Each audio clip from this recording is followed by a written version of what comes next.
Hi guys, welcome back to my channel. ಎಲ್ಲರೂ ಹೇಗಿದ್ದೀರಾ? Hope ಎಲ್ಲರೂ ಚೆನ್ನಾಗಿದ್ದೀರಾ ಅಂತ ನಾನು ಭಾವಿಸ್ತೀನಿ. ಸೊ ಇವತ್ತು ಬೆಳಗ್ಗೆನೇ ಸಂಡೇ ಬೆಳಗ್ಗೆ ತಾತ ಬಂದಿದ್ದರು ತುಪ್ಪ ತಗೊಂಡು. ಹಳ್ಳಿಯಿಂದ ತೊಗೊಂಬರ್ತಾರೆ, ತುಂಬ ಚೆನ್ನಾಗಿರುತ್ತೆ ಇವ್ರ ಹತ್ರ.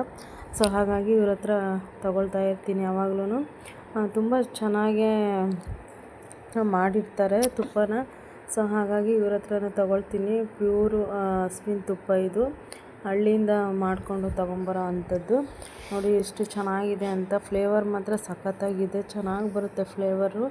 ಆ್ಯಂಡ್ ಪಾಪುಗೆ ಡೈಲಿ ಅವಳಿಗೆ ಮುದ್ದೆಗೆ ತುಪ್ಪ ಬೇಕೇ ಬೇಕು. ಸೊ ಹಾಗಾಗಿ ನಾನು ಯಾವಾಗಲೂ ತರಿಸ್ಕೊಳ್ತೀನಿ, ಕಾಲ್ ಮಾಡ್ತೀನಿ. ಖಾಲಿ ಆದ ತಕ್ಷಣವೇ ಫೋನ್ ಮಾಡ್ತೀನಿ. ಪಾಪ ತಾತ ತಗೊಂಬಂದು ಕೊಡ್ತಾರೆ.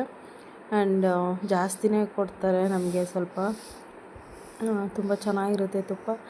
ಸೊ ಮನೆಯಲ್ಲೇ ಮಾಡ್ಕೊಳ್ಳೋದಕ್ಕೆ ಟೈಮ್ ಇಲ್ದಿರೋವಾಗ ಸೊ ಈಗ ಈ ಥರ ತರಿಸ್ಕೊಳ್ತೀವಿ, ಚೆನ್ನಾಗಿರುತ್ತೆ. ಆ್ಯಂಡ್ ಅದಾದಮೇಲೆ ಬೆಳಗ್ಗೆನೇ ಒಂದು ಗ್ಲಾಸು ಮಾಮೂಲಿ ಬಿಸಿನೀರು ಕುಡಿದ್ಬಿಟ್ಟು ಈಗ ಜೀನಿ ಮಾಡ್ತಾಯಿದ್ದೀನಿ ಕುಡಿಯೋಣ ಅಂತ ಹೇಳ್ಬಿಟ್ಟು. ಸೊ ತುಂಬ ಹೆಲ್ತಿಯಾಗಿದೆ ಇದಂತೂ ಕೂಡ.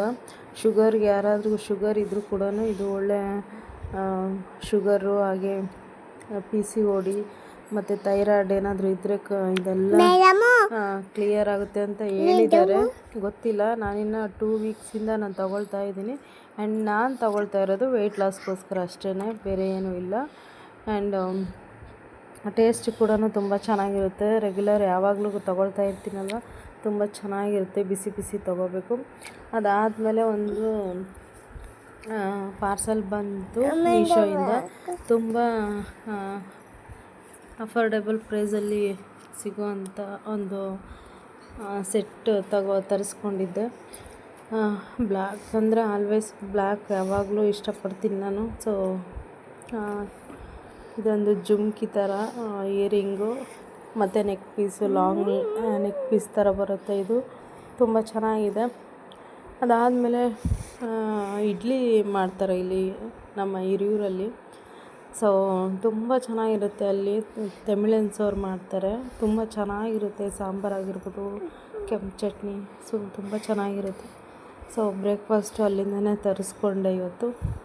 ಅದಾದಮೇಲೆ ಇವತ್ತು ನಾನ್ ವೆಜ್ ಮಾಡ್ತಾಯಿದ್ದೀನಿ, ಚಿಕನ್ನು, ಮೊಟ್ಟೆ ಕೋಳಿ ಸಾರು. ಸೊ ಅದಕ್ಕೋಸ್ಕರ ಇದು ರೆಡಿ ಮಾಡ್ಕೊಂಡಿದ್ದೀನಿ. ಕೊತ್ತಂಬರಿ, ಪುದೀನ, ಈರುಳ್ಳಿ, ಬೆಳ್ಳುಳ್ಳಿ, ಶುಂಠಿ, ತೆಂಗಿನಕಾಯಿ, ಟೊಮೊಟೊ ಇಷ್ಟೇ ಹಾಕ್ತಾಯಿರೋದು, ಬೇರೆ ಏನೂ ಹಾಕ್ತಾಯಿಲ್ಲ. ಬೇರೆ ಏನಾದರೂ ಸ್ಪೈಸಸ್ ಹಾಕಿದರೆ ಒಂಥರ ಎದೆ ಎಲ್ಲ ಉರಿಯೋದು, ಖಾರ ಖಾರ ಮಸಾಲೆ ಎಲ್ಲ ಜಾಸ್ತಿ ಹಾಕೋದಕ್ಕೆ ಹೋಗಬಾರ್ದು. ಇಷ್ಟೇ ಸಾಕು. ಒಂದ್ಸಲ ಹಾಕಿದ್ರೆ ಮಾಡಿಬಿಟ್ಟು ಟ್ರೈ ಮಾಡಿ, ತುಂಬ ಚೆನ್ನಾಗಿರುತ್ತೆ. ನಾನೀಗ ನುಣ್ಣಗೆ ಪೇಸ್ಟ್ ಮಾಡ್ಕೊಂಡಿದ್ದೀನಿ. ಈಗ ಎಲ್ಲ ಚಿಕನ್ನ ನೀಟಾಗಿ ವಾಶ್ ಮಾಡಿ ಇಟ್ಕೊಂಡಿದ್ದೀನಿ. ಆ್ಯಂಡ್ ಇವಾಗ ಒಂದು ಕುಕ್ಕರ್ಗೆ ಎಣ್ಣೆ ಹಾಕ್ಬಿಟ್ಟು, ಅದಾದಮೇಲೆ ಈರುಳ್ಳಿ ಹಚ್ಕೊಂಡಿರೋ ಈರುಳ್ಳಿ ಹಾಕ್ಬಿಟ್ಟು, ಸೊ ಅದು ಚೆನ್ನಾಗಿ ಫ್ರೈ ಆದಮೇಲೆ ಈಗ ಚಿಕನ್ ಹಾಕ್ಕೊಳ್ಳೋ ಅಂಥದ್ದು. ಮಾಮೂಲಿ ಲಾಸ್ಟ್ ಟೈಮು ನಾನು ಎಲ್ಲ ಹಳೆ ಲಾಗಲ್ಲೆಲ್ಲ ನಾನು ಚಿಕನ್ ಸಾರು, ಮಟನ್ ಸಾರೆಲ್ಲ ತೋರಿಸಿದ್ದೀನಿ ಹೇಗೆ ಮಾಡೋದು ಅಂತ. ಕ್ವಿಕ್ಕಾಗಿ ತೋರಿಸ್ತಾ ಇದ್ದೀನಿ ನಿಮಗೆ. ಅದಾದಮೇಲೆ ಚಿಕನ್ ಹಾಕಿದ ತಕ್ಷಣವೇ ಈಗ ಅರಿಶಿನ ಹಾಕ್ತಾಯಿದ್ದೀನಿ. ಸೊ ಅರಿಶಿನ ಹಾಕಿ ಸ್ವಲ್ಪ ಚೆನ್ನಾಗಿ ಫ್ರೈ ಮಾಡೋದಕ್ಕೆ ಬಿಡಬೇಕು. ಆ ನೀರು ಏನಿರುತ್ತೆ ಅದು ಸುಂಡಬೇಕು. ಸೊ ಅದನ್ನು ಚೆನ್ನಾಗಿ ಫ್ರೈ ಮಾಡಿಕೊಂಡು ಈಗ ಸ್ವಲ್ಪ ಉಪ್ಪು ಹಾಕ್ತಾಯಿದ್ದೀನಿ. ಕಲ್ಲುಪ್ಪು ಖಾಲಿ ಆಗಿಬಿಟ್ಟಿತ್ತು, ಅದಕ್ಕೆ ಪುಡಿ ಉಪ್ಪು ಹಾಕ್ತಾಯಿದ್ದೀನಿ. ಆ್ಯಂಡ್ ಇದು ಚೆನ್ನಾಗಿ ನೀರು ಸುಡಬೇಕು. ಇದು ಚೆನ್ನಾಗಿ ಫ್ರೈ ಆಗ್ತಾಯಿದೆ. ಅದಾದಮೇಲೆ ನಾನು ಏನು ರುಬ್ಬಿಟ್ಕೊಂಡಿದ್ನಲ್ಲ ಮಸಾಲ, ಅದನ್ನು ಕೂಡ ಹಾಕ್ಬಿಟ್ಟು ಇದಕ್ಕೆ ಚೆನ್ನಾಗಿ ಫ್ರೈ ಮಾಡ್ತಾಯಿದ್ದೀನಿ. ಸೊ ಇದೊಂದು 5 ನಿಮಿಷ ಫ್ರೈ ಆದಮೇಲೆ ನಾನು ಇದಕ್ಕೆ ಅಚ್ಚ ಖಾರದ ಪುಡಿ ಮತ್ತು ಸಾಂಬಾರು ಪುಡಿ ಹಾಕ್ತಾಯಿದ್ದೀನಿ. ಅಂದರೆ ಧನಿಯಾ ಪುಡಿ. ನಾನು ರುಬ್ಬೋದಕ್ಕೆಲ್ಲ ಧನಿಯಾ ಪುಡಿ, ಖಾರದ ಪುಡಿ ಎಲ್ಲ ಹಾಕೋದಿಲ್ಲ, ಡೈರೆಕ್ಟಾಗಿ ಹಾಕ್ತೀನಿ, ಆವಾಗ ಸಾಂಬಾರು ಚೆನ್ನಾಗಿ ಬರುತ್ತೆ. ಆ್ಯಂಡ್ ಇವಾಗ ಹಾಕ್ಬಿಟ್ಟು ಚೆನ್ನಾಗಿ ಮಿಕ್ಸ್ ಮಾಡಬೇಕು. ಮಿಕ್ಸ್ ಆದಮೇಲೆ ನಿಮ್ಗೆ ಎಷ್ಟು ನೀರು ಬೇಕೋ ಅಷ್ಟು ಹಾಕ್ಕೊಂಡು ಅಡ್ಜಸ್ಟ್ ಮಾಡ್ಕೊಳ್ಳಿ. ನಾನಿಲ್ಲಿ ಹಾಕ್ಬಿಟ್ಟು ಲಾಸ್ಟಲ್ಲಿ ಈ ಮೊಟ್ಟೆ ಬರುತ್ತಲ್ವ, ಸೊ ಅದು ಕೂಡ ಹಾಕಿದ್ದೀನಿ. ಈಗ ಒಂದು 4ರಿಂದ 5 ವಿಶಿಲು ಹೊಡೆಸಿದ್ರೆ ಸಾಕು, ಸಾಂಬಾರು ರೆಡಿ ಆಗುತ್ತೆ. ಈ ಕಡೆ ನಾನಿಲ್ಲಿ ಗ್ರೀನ್ ಚಿಕನ್ ಮಸಾಲಕ್ಕೆ ರೆಡಿ ಮಾಡ್ತಾಯಿದ್ದೀನಿ. ಗ್ರೀನ್ ಚಿಕನ್ ಮಾಡ್ತಾಯಿದ್ದೀನಿ. ಇದಕ್ಕೆ ಕೊತ್ತಂಬರಿ, ಪುದೀನ, ಹಸಿಮೆಣ್ಸಿನ್ಕಾಯಿ, ಶುಂಠಿ, ಬೆಳ್ಳುಳ್ಳಿ ಇಷ್ಟೇ ಹಾಕ್ತಾಯಿರೋದು. ಸ್ವಲ್ಪ ಕೊತ್ತಂಬರಿ ಪುದೀನ ಜಾಸ್ತಿ ಕ್ವಾಂಟಿಟಿ ಇರಲಿ. ಆ್ಯಂಡ್ ಸ್ವಲ್ಪ ಹಸಿಮೆಣ್ಸಿನ್ಕಾಯಿ, ಬೆಳ್ಳುಳ್ಳಿ, ಶುಂಠಿ ಇಷ್ಟೇ ಹಾಕ್ತಾಯಿರೋದು. ಇದನ್ನು ಈಗ ಚೆನ್ನಾಗಿ ಪೇಸ್ಟ್ ಮಾಡ್ಕೊಂಡಿದ್ದೀನಿ. ಈಗ ಇದನ್ನು ಪೇಸ್ಟ್ ಮಾಡಿಕೊಂಡು ಒಂದು ತವಕ್ಕೆ ಎಣ್ಣೆ ಹಾಕ್ಬಿಟ್ಟು ಅದಕ್ಕೆ ಸ್ವಲ್ಪ ಈರುಳ್ಳಿ ಹಾಕಿ ಚೆನ್ನಾಗಿ ಫ್ರೈ ಮಾಡ್ಕೊಳ್ಳೋ ಅಂಥದ್ದು. ಅದಾದಮೇಲೆ ಚಿಕನ್ ಹಾಕ್ಬಿಟ್ಟು ಇದಕ್ಕೂ ಸ್ವಲ್ಪ ಚೆನ್ನಾಗಿ ಮಿಕ್ಸ್ ಮಾಡಿಕೊಂಡು ಚೆನ್ನಾಗಿ ನೀರು ಸುಂಡಬೇಕು. ಈಗ ಉಪ್ಪು, ಕಲ್ಲುಪ್ಪು ತರಿಸ್ಬಿಟ್ಟು ಈಗ ಹಾಕ್ತಾಯಿದ್ದೀನಿ. ಅದಾದಮೇಲೆ ಈಗ ಈ ನೀರು ಚೆನ್ನಾಗಿ ಸುಂಡಬೇಕು.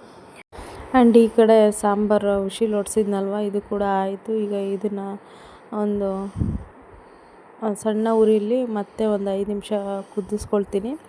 ಸೊ ಅದಾದಮೇಲೆ ಈ ಕಡೆ ಗ್ರೀನ್ ಕಲರ್ ಚಿಕನ್ ಕೂಡ ರೆಡಿ ಆಯಿತು. ತುಂಬ ಚೆನ್ನಾಗಿರುತ್ತೆ. ಇದಕ್ಕೆ ಯಾವುದೇ ಥರ ಮಸಾಲೆ ಎಲ್ಲ ಹಾಕೋದೆಲ್ಲ ಬೇಡ, ಬರೀ ಇಷ್ಟೇ ಸಾಕು. ಆ್ಯಂಡ್ ಫೈನಲಿ ಅಡುಗೆ ರೆಡಿ ಆಯಿತು. ಈ ಕಡೆ ನಮ್ಮ ಅಣ್ಣವ್ರು ಬಂದಿದ್ದರು, ಅವ್ರಿಗೋಸ್ಕರನೇ ಎಲ್ಲ ರೆಡಿ ಮಾಡಿದ್ದು. ಸೊ ಅವರು ಕೂಡ ಊಟ ಮಾಡ್ತಾಯಿದ್ದಾರೆ. ಜಾಸ್ತಿ ಕ್ಲಿಪ್ಪಿಂಗ್ ತೊಗೊಳೋದಕ್ಕಾಗಲಿಲ್ಲ. ಸೊ ಊಟ ಎಲ್ಲ ಆಯಿತು. ಈಗ ಎಲ್ಲಡಿಕೆ ಹಾಕ್ಕೊಳ್ಳೋಣ ಅಂತ ತರಿಸ್ದೆ ಅಮ್ಮನ ಹತ್ರ. ಅಡಿಕೆ ನೋಡಿ ಯಾವ ಥರ ಇದು, ಚೆನ್ನಾಗಿಲ್ಲ ಅಡಿಕೆ. ಸೊ ಎಲ್ಲಡಿಕೆ ಜೊತೆ ಈ ಥರ ಸ್ವೀಟ್ ಬಾಂಬೆ ಬರುತ್ತೆ ನೋಡು, ಆ ಥರ ಹಾಕ್ಕೊಂಡ್ರೆ ಚೆನ್ನಾಗಿರುತ್ತೆ, ಬ್ಯಾಲೆನ್ಸ್ ಆಗುತ್ತೆ. ಇಲ್ಲಾಂದರೆ ನನಗೆ ಬಾಯಿ ಕಹಿ ಅನಿಸುತ್ತೆ, ಉರಿಯುತ್ತೆ, ಸುಣ್ಣ ಹಾಕಿರ್ತೀವಲ್ಲ ಅದಕ್ಕೆ. ಸೊ ಹಾಗಾಗಿ ಇದು ಸ್ವೀಟ್ ಬಾಂಬೆ ಕೂಡ ತರಿಸ್ಕೊಂಡಿದ್ದೀನಿ. ಆ್ಯಂಡ್ ಇವತ್ತಿನ ವ್ಲಾಗ್ ಇಲ್ಲಿಗೆ ಎಂಡ್ ಮಾಡ್ತೀನಿ. ನನ್ನ ಮಗಳು ತಗೊಂಡ್ಳು. ಇವತ್ತಿನ ವ್ಲಾಗ್ ಇಲ್ಲಿಗೆ ಎಂಡ್ ಮಾಡ್ತೀನಿ. ಊಟ ಎಲ್ಲ ಆಯಿತು. ಈಗ ಎಲ್ಲಡಿಕೆ ಹಾಕ್ಕೊಂಡು ಸ್ವಲ್ಪ ಹೊತ್ತು ವಾಕ್ ಮಾಡಿ ಮಲ್ಕೊಳ್ಳೋದು.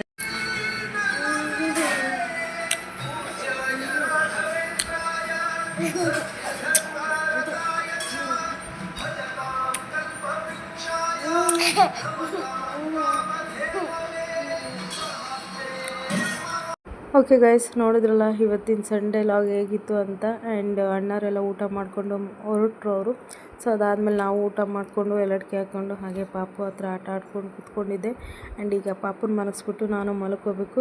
ಆ್ಯಂಡ್ ಇವತ್ತಿನ ಲಾಗ್ ನಿಮ್ಗೆ ಇಷ್ಟ ಆಗಿದೆ ಅಂತ ಅಂದ್ಕೊಳ್ತೀನಿ. ಇಷ್ಟ ಆದರೆ ಸಪೋರ್ಟ್ ಮಾಡಿ. ಆ್ಯಂಡ್ ಹೊಸಬ್ರು ಯಾರಾದರೂ ನನ್ನ ಚಾನಲ್ನ ಹೊಸದಾಗಿ ನೋಡ್ತಾ ಇದ್ದರೆ ಸಬ್ಸ್ಕ್ರೈಬ್ ಮಾಡಿಕೊಂಡು ನೋಡಿ ಆ್ಯಂಡ್ ಸಪೋರ್ಟ್ ಮಾಡಿ. ಬರಲ್ಲ, bye, take care, lots of love, thanks for watching.